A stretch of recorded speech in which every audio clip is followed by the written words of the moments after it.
Hello, જય શ્રી કૃષ્ણ, જય દ્વારકાધીશ. કેમ છો? મજામાં ને? નવા વ્લોગમાં તમારા બધાનું સ્વાગત છે.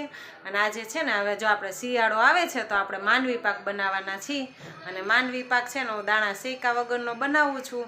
પરફેક્ટ માપ અને ચાસણી કેવી લેવી એ પણ તમને આજે બધું જણાવી દઈ. તો હાલો, આપણે આજે છે ને માંડવી પાક બનાવવાના છીએ. તો હાલો બનાવી. હાલો, જો આપણે સામગ્રીમાં છે ને શું લીધું છે એ તમને બતાવી દઈ. જો આ તાહડી છે અમારે, એટલે છે ને વાટકા કે ગમે તમે ઘરનું માપ જે રાખો એ અમે આ તાહડીનું રાખ્યું છે. આ આપણે છે ને 3 તાહડી દાણા લીધા છે અને 1 તાહડી ખાંડ લીધી છે. જેને ગળ્યું પછી જેવું ખાતા હોય એ પ્રમાણે લેવાનું. અને આ ટોપરાનું છે નાનું ખમણ લીધું છે. અને જો લ્યો અહીંયા છે ને આપણે 3 તાહડી દાણા છે. હવે આને આપણે છે ને પહેલાં મિક્સરમાં દાણા પીસી લઈ. છે ને મિક્સરમાં પહેલાં દાણા છે ને પીસી લઈ.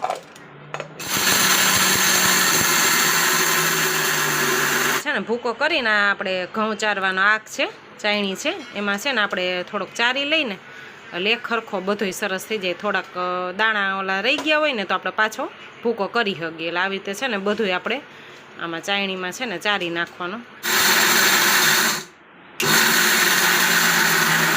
આપણે છે ને માંડવીને બધાને પીસી લીધી અને જો સરસ મજાનો ભૂકો થઈ ગયો. આપણે ચાયણીમાં ચાર્યો ને છે ને એ ખરખો થઈ જાય.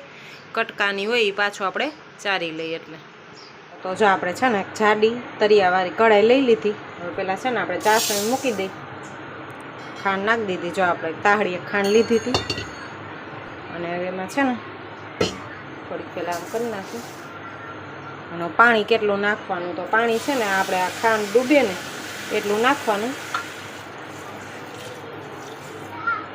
જેટલી ખાંડ લીધી હોય ને એનાથી થોડુંક એવું ઓછું. વાન છે ને આપણે ગેસ ધીમો કરી નાખી, ધીમા તાપે ચાસણી લેવાની એટલે ખાંડ છે ને એ ખરખી ઓગળી જાય.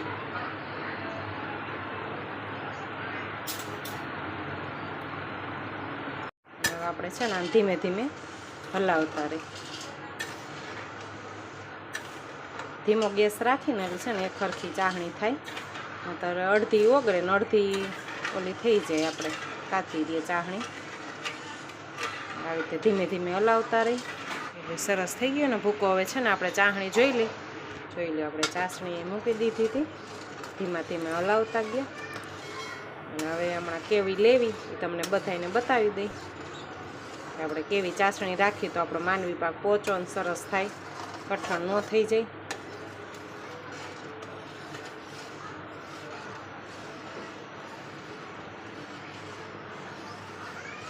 છે ને સતત હલાવતા રહીને તો નીચેથી બધેથી સરસ મજાની ખાંડ એક ખરખી બધી ઓગળી જાય.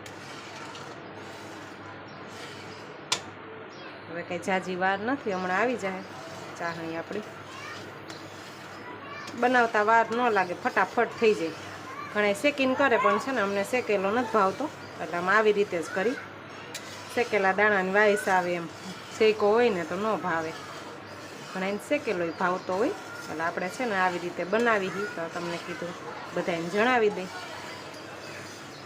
ગેસ મેં થોડોક ફાસ્ટ કરી નાખ્યો હે.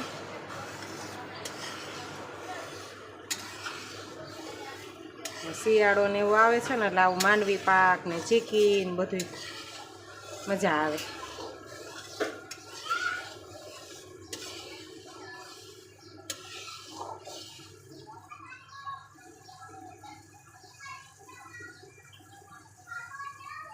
પાણી જોવાની રીત આ જો મેં છે ને એક ટીપુવામાં નાખ્યું હતું તો એ રેલાઈ જાય છે. એટલે છે ને રેલાવું ન જોઈએ. હજી આપણે ચાસણી છે ને થોડીક વધારે લેવાની છે. જેમાં આપણે પાક માંડવી પાક નાખવાનું છે ને એમાં છે ને જો અમે ચોકી લીધી છે એટલે આપણે ઘી ન ચોપડવું ના, જે માંડવીનો ભૂકો હોય ને એ આપણે છે ને આછો આછો તરીએ નાખી દઈ. ઘણા ઘી ચોપડે પણ આ છે ને આવી રીતે આપણે ભૂકો નાખી દઈએ ને તો એ સરસ મજાનું ઉખડી જાય ને ઢેફલાય સરસ પડી. ખાવા આછો આછો નાખી દેવાનો ભૂકો. માંડવીનો જે આપણે ભૂકો બનાવ્યો ને એ જ નાખું છું નીચે તરીએ. છે ને સરસ આપણે પાથરી દઈ બધે ખૂણે ને બધે સરસ.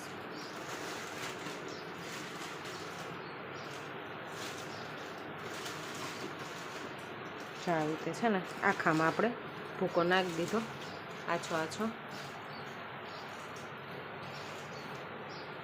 એટલે છે ને આપણે ઢેફલાય સરસ પડી જાય ને તરત ઉખડી જાય.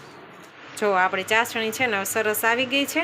અને હવે જો આમાં છે ને મેં આપણે ટીપું નાખ્યું હતું, જો એ હલતું નથી. આવી ચાસણી લેવાની, એક પ્લેટમાં કે ગમે એમાં તમે નાખી શકો અને જોઈ લેવાનું. હાથેથી જોવી હોય તો 1 થી 1.5 તારની લેવાની. અને હવે આપણે આ હજી ભૂકો કર્યો હતો ને માંડવીનો, એ હવે આમાં નાખી દઈ અને હલાવી નાખી. સરસ મજાની ચાસણી આવી ગઈ છે. અને ગેસ છે ને જો મેં બંધ કરી દીધો છે ને. હવે આપણે આ ભૂકો નાખી દઈ. પહેલાં આ ભૂકો આપણે બધોય આમાં નાખી દઈ.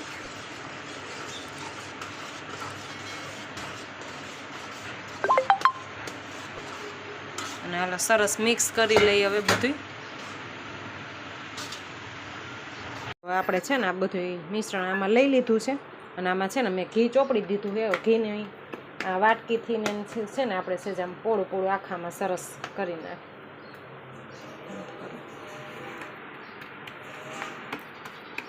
આખામાં સરસ આપણે પહેલાં પાથરી દઈ.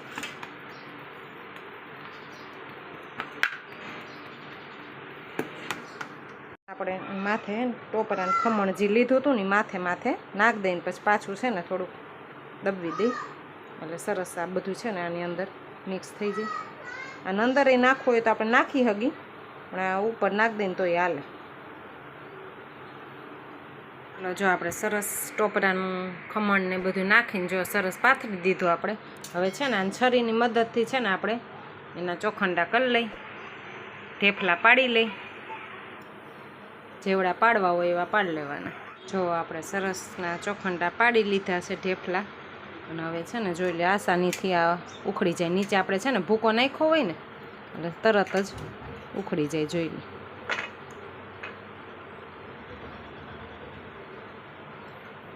અને જો તમને બતાવી દો સરસ મજાનો થયો હે પોચો રૂ જેવો.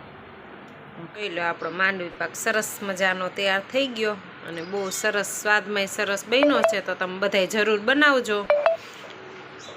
બહુ સરસ લાગે. હાલો તો જો તમારી સાથે છે ને આપણે માંડવી પાકની રેસીપી શેર કરી દીધી.